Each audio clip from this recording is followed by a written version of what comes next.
कुछ साल पहले प्रसिद्ध वार्षिक रोज परेड पासाडेना कैलिफोर्निया की सड़कों पर निकल रही थी। इन सभी खूबसूरत झांकियों को फूलों से सजाया गया था, साथ ही तरह तरह की रचनात्मक प्रदर्शनी भी थी। और ये झांकियां परेड मार्ग पर आगे बढ़ रही थीं कि अचानक परेड के बीच में ही एक सुंदर झांकी हिचकोले खाने लगी और रुक गई। खैर, पता चला कि इस झांकी के डिजाइनरों ने हर चीज का ध्यान रखा था और सब कुछ बहुत सुंदर लग रहा था, लेकिन वे एक चीज भूल गए थे। प्रदर्शनी को खींचने वाला ट्रक बस पेट्रोल खत्म हो जाने के कारण रुक गया था। अब इसमें विडंबना यह थी कि यह विशेष झांकी स्टैंडर्ड ऑन ऑयल कंपनी का प्रतिनिधित्व कर रही थी। पूरी परेड तब तक रुकी रही जब तक किसी ने पेट्रोल ढूंढकर उस ट्रक को फिर से चालू नहीं कर दिया। आप जानते हैं, इस कहानी ने मुझे सोचने पर मजबूर कर दिया। क्या आज हम भी खाली टैंक पर चल रहे हैं? हम भले ही अच्छे दिखते हों, लेकिन क्या हमारे आध्यात्मिक टैंक में यूं कहें तो ईंधन है?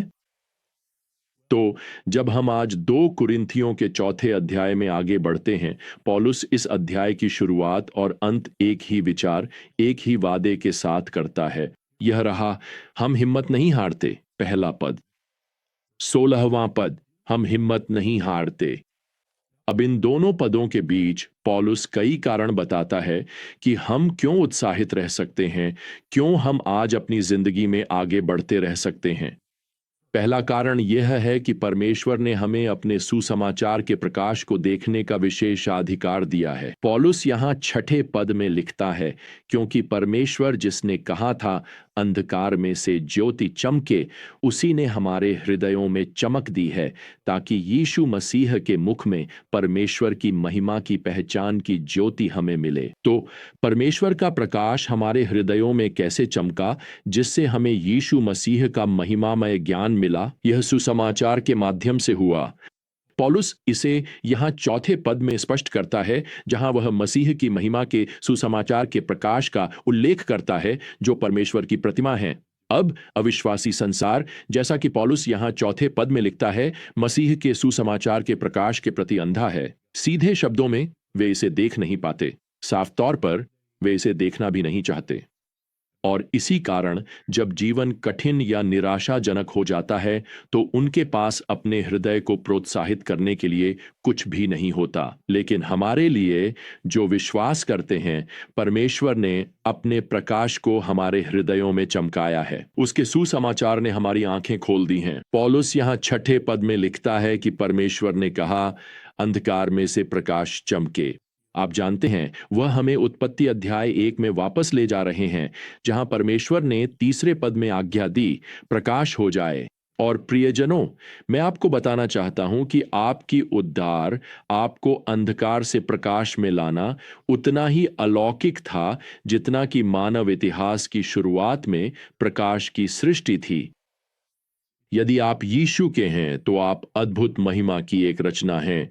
अब जाहिर है, इसका श्रेय खुद को न दें, परमेश्वर को महिमा दें। जो कुछ उसने आपके जीवन में किया है, उसके कारण अपने उद्धार की खुशी को बढ़ने दें। और यही आपको, जैसा कि पौलुस यहाँ लिखते हैं, आज निराश होने से बचाएगा। ये आपके आत्मिक टैंक में, यूं कहें तो, ईंधन भर देगा। तो हम निराश नहीं होते, सबसे पहले इसलिए क्योंकि परमेश्वर ने हमें अपने सुसमाचार के प्रकाश को देखने का विशेषाधिकार दिया है। अब यहां दूसरी वजह है कि हम निराश नहीं होते, क्योंकि परमेश्वर ने हमें अपने अनुग्रह का खजाना दिया है। पौलुस यहां 7वें पद में लिखते हैं, परंतु यह खजाना हमारे पास मिट्टी के बर्तनों में रखा गया है, ताकि यह प्रकट हो कि यह अत्यधिक सामर्थ्य परमेश्वर की है, हमारी नहीं। मुझे यह वाक्यांश बहुत पसंद है। परमेश्वर के अनुग्रह के सुसमाचार का खजाना हमारे भीतर रखा गया है। और हम कौन हैं? हम साधारण मिट्टी के बर्तन हैं। मुझे यह बात अच्छी लगती है कि मसीहियों की तुलना यहाँ चाय के प्यालों से नहीं, बल्कि मिट्टी के मग या मिट्टी के बर्तनों से की गई है। ये रोजमर्रा के इस्तेमाल के लिए होते हैं। पिछले दशकों में जब मैंने दुनिया भर की यात्रा की है, तो मेरी यह परंपरा रही है कि मैं अपनी पत्नी के लिए उस देश से एक सुंदर चाय का प्याला लेकर आऊं जहां मैंने प्रचार किया। आज उसके पास वर्षों में इकट्ठा हुआ एक सुंदर संग्रह है जिसमें कई अलग अलग देशों के चाय के प्याले हैं। उनमें से कुछ पर फूलों, पक्षियों और प्राकृतिक दृश्यों के सुंदर डिजाइन बने हुए हैं। कुछ पर उन देशों के शाही परिवारों के राजसी चिन्ह बने हुए हैं जो इन देशों पर शासन करते हैं। लेकिन ये सभी चाय के प्याले बहुत नाजुक हैं। वह उन्हें डाइनिंग रूम में खास शेल्फ पर सजाती है और हम उन्हें बहुत सावधानी से इस्तेमाल करते हैं।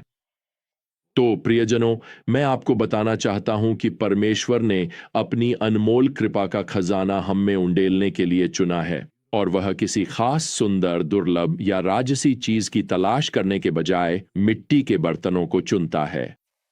शायद इसका कारण यह है कि वह हमें कहीं शेल्फ पर केवल खास मौकों के लिए रखने का इरादा नहीं रखते, लेकिन वह चाहता है कि हम रोजमर्रा की जिंदगी की कठिन और व्यस्त जिम्मेदारियों में बाहर रहें। यह तथ्य कि परमेश्वर ने हमें बचाया है और फिर हमें इन साधारण मिट्टी के बर्तनों को इस्तेमाल करना चाहता है, यह ऐसा है जैसे उसने हमें पूरी टंकी ईंधन दे दी हो ताकि हम बाहर जाकर खुशी के साथ उसकी सेवा कर सकें। खैर, इस पाठ में एक और कारण है जो हमें निराश होने से बचाता है। तीसरा, परमेश्वर ने हमें भविष्य की महिमा का वादा दिया है। सुनिए, पौलुस यहां 16वीं आयत में क्या लिखता है। इसलिए हम हिम्मत नहीं हारते। भले ही हमारा बाहरी मनुष्य नष्ट होता जा रहा है, हमारे शरीर बूढ़े हो सकते हैं, लेकिन हमारा भीतरी मनुष्य दिन प्रतिदिन नया होता जा रहा है, क्योंकि यह हल्की और क्षणिक पीड़ा हमारे लिए एक ऐसी अनंत महिमा का भार तैयार कर रही है जिसकी किसी से तुलना नहीं की जा सकती। जब हम उन चीज़ों को नहीं देखते जो दिखाई देती हैं, बल्कि उन चीज़ों को देखते हैं जो अदृश्य हैं, क्योंकि जो चीज़ें दिखाई देती हैं वे क्षणिक हैं, लेकिन जो चीज़ें अदृश्य हैं वे अनंत हैं। अब जब मैं इसे पढ़ता हूं तो आप में से कुछ लोग शायद अपनी सीट से कूदने को तैयार हों और कहें, रुको जरा पौलुस, तुम क्या कह रहे हो कि हम कुछ हल्की और क्षणिक पीड़ा का अनुभव कर रहे हैं? मैं तो सालों से कुछ बेहद दर्दनाक समस्याओं से जूझ रहा हूं। तो सुनिए, पौलुस यहां जो कह रहा है वह अच्छी तरह जानता है। वह तो अपनी खुद की कुछ परेशानियों की एक पूरी सूची भी हमें देता है। यहाँ पीछे 8वें पद में वह लिखता है, हम हर तरह से पीड़ित हैं लेकिन कुचले नहीं गए, हैरान हैं लेकिन निराश नहीं हुए। यहाँ जो शब्द वह हैरान के लिए इस्तेमाल करता है, उसका मतलब है कि वह यह समझने में असमर्थ था कि परमेश्वर क्या कर रहा है।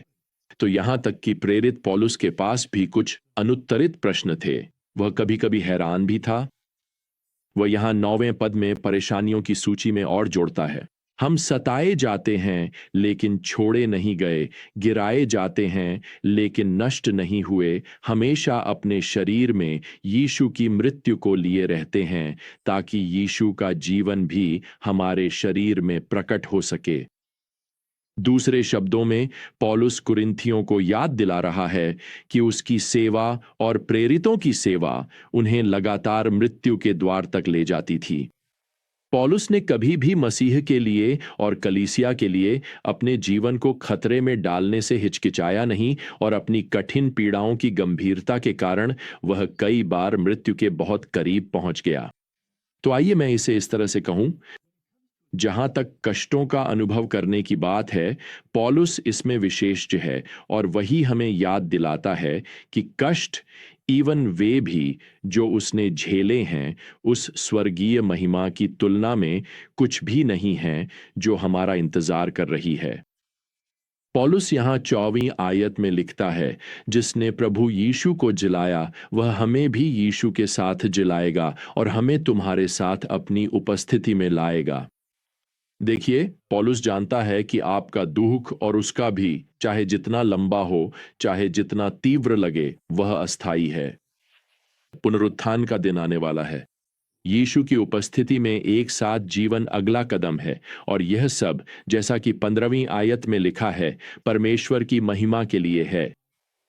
इसीलिए पौलुस यहां 16वीं आयत में यह अद्भुत बात लिख सकता है, इसलिए हम हिम्मत नहीं हारते। हमें थक कर रुकने की जरूरत नहीं है। हम सेवा में थक सकते हैं लेकिन हम सेवा से थकते नहीं हैं। और वैसे, क्या आपने यहां ध्यान दिया कि पौलुस निराश हो सकता था, लेकिन उसने हार नहीं मानी? वह दर्द और निराशा से गुजरा और कभी-कभी उलझन में भी रहा। वह यह दिखावा नहीं करता कि यह सब असली नहीं है। वह अपने चेहरे पर झूठी मुस्कान नहीं लाता, लोगों को धोखा देने के लिए। उसने मसीह की आने वाली महिमा में साहस पाया। उसने मसीह के लिए एक साधारण मिट्टी के बर्तन होने में आनंद पाया और वह इस बात से खुश था कि परमेश्वर ने उसकी आंखें खोल दीं ताकि वह सुसमाचार का प्रकाश देख सके, और यही उसकी ऊर्जा का स्रोत बना, और यह आपके और मेरे लिए भी बन सकता है। यही उसे आगे बढ़ाता रहा। यही हमें भी परमेश्वर की महिमा के लिए आगे बढ़ने में मदद कर सकता है। तो जब तक हम अगली बार यात्रा शुरू नहीं करते, प्रभु यीशु मसीह का अनुग्रह, परमेश्वर का प्रेम और पवित्र आत्मा की संगति आप सभी के साथ बनी रहे। आमीन।